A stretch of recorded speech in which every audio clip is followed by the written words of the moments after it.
Hi, welcome back to the Reload Bench. So, some of you might have been watching my channel for a while, and some of you might be new to the channel, but you might be wondering, what's with the name, Squib Load? Why did you call yourself that? Isn't a squib load something bad? That's where you have a malfunction with the ammunition, and either the projectile doesn't fire or the projectile doesn't have enough velocity to travel very far, or the projectile gets jammed in the barrel. Yeah, that's what a squib load is. A squib load is more or less you have primer but no powder, or you don't have enough powder. You might say, well, what's a primer? All right, well, this little thing here, you can barely see in the palm of my hand, that's a primer. The primer goes in the back of the case, and the primer is almost like a cap in a cap gun. There's a little bit of chemical inside of this, and when the firing pin strikes the primer, it ignites, and that'll burn the powder that's inside the case, forcing the projectile out of the case, down the barrel, and onto the target.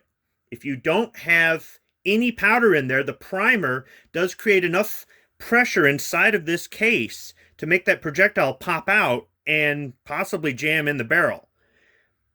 If you don't have enough powder in here, the projectile may get partway down the barrel and stop, or it may come out the end of the barrel and literally drop. I've actually watched that happen. So a lot of people, when they get into reloading, they're afraid they're going to overcharge the case. They're going to put too much powder in there and blow up the gun. But I don't think as many people think that you have an equal chance of not putting enough powder in there. So how do you put enough powder in? Well, you follow the manufacturer's recommendation in your reload manual or on the website for some of the bullet or powder manufacturers are recommendations based on the type of bullet, the bullet weight. You can even get really specific into this stuff and start including things like barrel length and temperature and all this other. But you don't have to make it overly complicated for target ammo, for plinking ammo. Only if you're trying to do some really serious competitive work or really serious hunting ammunition do you really need to get too scientific about this. If you follow the guidelines, you'll be just fine. And I think that some people, when they get into reloading, it's that fear that the gun is going to blow up that keeps them away from it.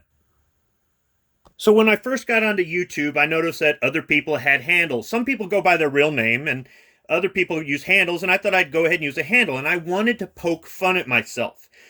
Recently, I had a mistake in reloading. Now, I had been dabbling around with reloading for a while, but I had finally really started getting into making more than one caliber and doing a lot more with it, and I made some squib loads. So that's why I decided to use that as my handle on YouTube. I'm making fun of myself because, in my opinion, if you can't laugh at yourself, who can you laugh at?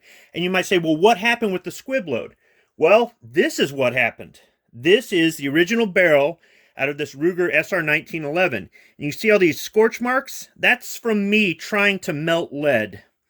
You can't see down the barrel too well, probably, but there's nothing in there now except a little bit of residue in the rifling of the barrel. I jammed 3 230 grain full metal jacket projectiles down the barrel because I fired one squib after another after another.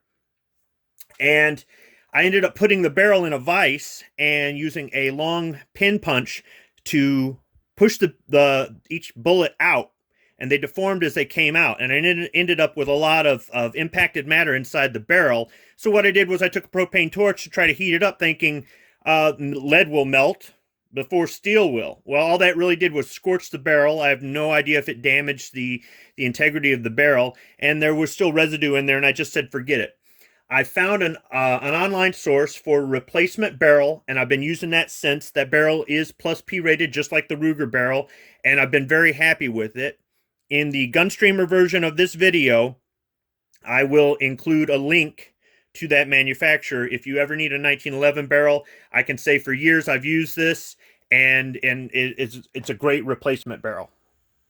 So in the YouTube version of the video, I'm not really going to go into how exactly I made the squib load, but I will in the Gunstreamer version of the video. So please go over to my Gunstreamer channel. There'll be a link in the description below, and I'll just explain how I made that squib, and it might also give some new reloaders some insight into a mistake you can make and how it could be somewhat dangerous. Some people think that overcharging the case is the most dangerous thing, but a squib load undercharging the case is equally as dangerous.